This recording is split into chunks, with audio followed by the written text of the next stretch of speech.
واقعہ کربلا تاریخ اسلام کی جان ہے۔ اگر اسے تاریخ اسلام سے نکال دیا جائے تو تاریخ اسلام کھوکھلی ہو جائے گی۔ اگر نواسہ رسول صلی اللہ علیہ وآلہ وسلم کربلا کے میدان میں لہو کی پوشاک زیب تن نہ فرماتے، اگر ابن علی دشت اعلام میں نیزے کی نوک پر تلاوت قرآن نہ فرماتے، اگر نواسہ رسول صلی اللہ علیہ وآلہ وسلم کی جبین اقدس تیروں کی بارش میں بارگاہ رب العزت میں سجدہ ریز نہ ہوتی، اگر جگر گوشہ فاطمہ رضی اللہ تعالی عنہا اپنے پھولوں کلیوں غنیچوں کے خون سے ریگ زاروں کی پیاس کو نہ بجھاتے تو آج نہ مسجدیں ہوتی، نہ ان میں اذانوں کی صدائیں گونجتی۔ ہمارے ایمان و یقین کی تمام دولت سید الشہداء کی عظیم اور بے شمار قربانیوں کی مرہون منت ہے۔ حسینیت نام ہے جبر سے ٹکرانے کا، حسینیت نام ہے نحوست ستم کو خاک میں ملانے کا، حسینیت نام ہے تشنیل بی میں سر کو مصلحت کے سامنے نہ جھکانے کا، حسینیت نام ہے خدا کی رضا کے لیے سب کچھ لٹانے کا، حسینیت نام ہے صبر اور شکر کی منزل پر آ کر مسکرانے کا۔ اگر جگر گوشہ بطول اپنے اطہر لہو سے صحرا کی پیاس نہ بجھاتے، آج دنیا میں شاید ہر طرف اندھیرا ہوتا اور مصلحت کی آندیاں حق و صداقت کے کسی چراغ کو نہ جلنے دیتی۔ حضرت امام حسین رضی اللہ تعالی عنہ نے اپنی زندگی کا سارا سرمایہ قربان کر کے دین حق کو بچا لیا۔ یزید فنا ہے تو حسین رضی اللہ تعالی عنہ بقا ہیں، حسین رضی اللہ تعالی عنہ اتحاد ہے تو یزید فساد ہے۔ یزید دہشت گرد اور فرقہ پرست تھا، اس نے پوری سرزمین عرب پر اپنی ناجائز حکومت کے ذریعے دہشت گردی کا سلسلہ شروع کر رکھا تھا، وہ نظام شریعت کا برملا مذاق اڑا رہا تھا۔ نواسہ رسول نے اپنے اہل خانہ سمیت اپنی جان قربان کر دی، لیکن یزید کی کبھی کسی سازش کو کامیاب نہ ہونے دیا۔ اب جو کم وقت کربلا کے اتنے بڑے ثانیہ کو اقتدار کی کشمکش اور جنگ قرار دیتے ہیں، وہ دراصل ایک سازش ہے۔ اس واقعے کی اہمیت کو کم کرنے کا یہ کوشش کرتے ہیں جس میں وہ قیامت تک کامیاب نہیں ہوں گے۔ اگر بالغرض یہ واقعہ اقتدار کی جنگ ہوتی تو نواسہ رسول صلی اللہ علیہ وآلہ وسلم بچوں، بوڑھوں، خواتین اور بیماروں کو کبھی بھی میدان جنگ کی طرف نہ لے کر آتے۔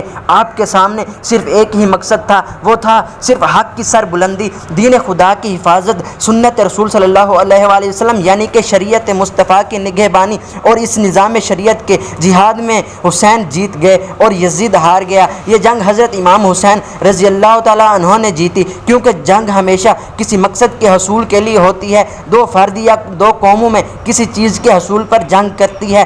حضرت امام حسین رضی اللہ تعالی عنہ اور یزید کے مابین جنگ سوال بیعت اور نظام شریعت کے نفاذ پر تھی۔ حضرت امام حسین رضی اللہ تعالی عنہ نظام شریعت کا نفاذ چاہتے تھے اور یزید بیعت چاہتا تھا۔ جنگ میں فتح حضرت امام حسین رضی اللہ تعالی عنہ کو ہوئی، کیونکہ یزید بیعت حاصل نہ کر سکا تھا اور ہار گیا، لیکن امام عالی مقام نے جان دے کر میدان کربلا میں اسلام کو زندہ جاوید بنا دیا کہ اسلام زندہ ہوتا ہے ہر کربلا کے بعد۔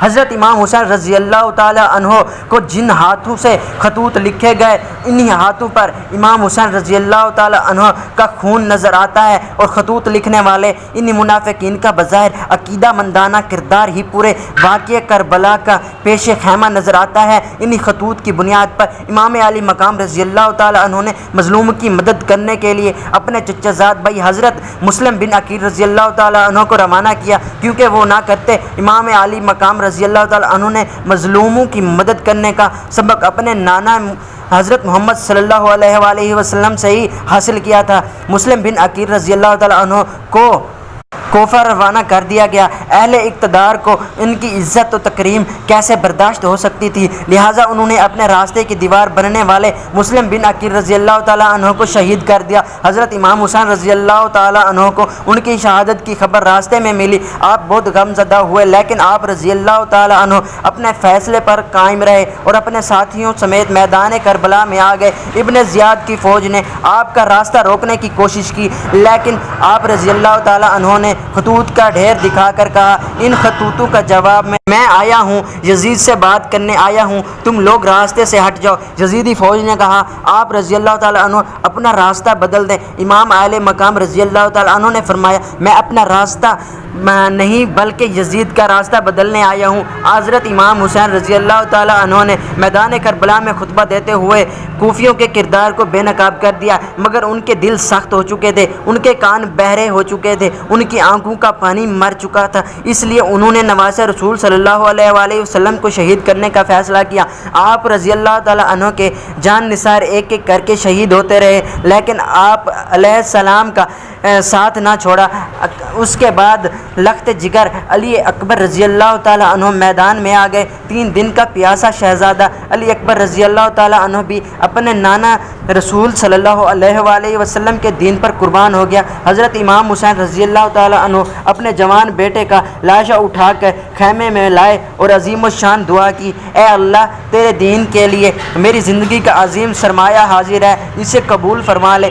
جو جوان بیٹے کی میت پر نہ رویا وہ حسین، جس نے سب کچھ کھو کے پھر بھی کچھ نہ کھویا وہ حسین، جو دکھتی آنکھ کے شعلوں پر سویا وہ حسین، جس نے اپنے خون سے دنیا کو دھویا وہ حسین۔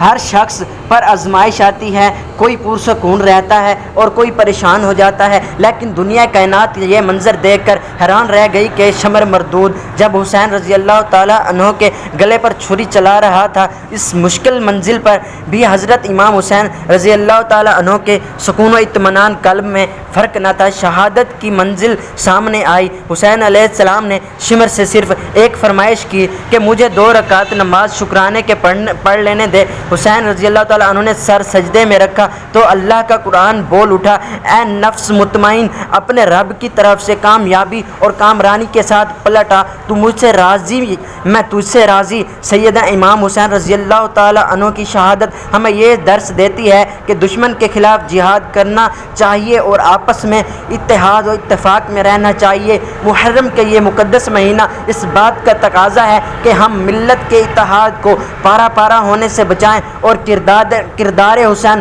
رضی اللہ تعالیٰ عنہ اپنانے کی کوشش کریں۔ آنا بھی لاجواب ہے جانا بھی بے مثال، آنا بھی لاجواب ہے جانا بھی بے مثال، فیضان معتبر ہے سیادت حسین کی، معراج صبر آخری سجدہ ہے آپ کا، تکمیل بندگی ہے شہادت حسین کی۔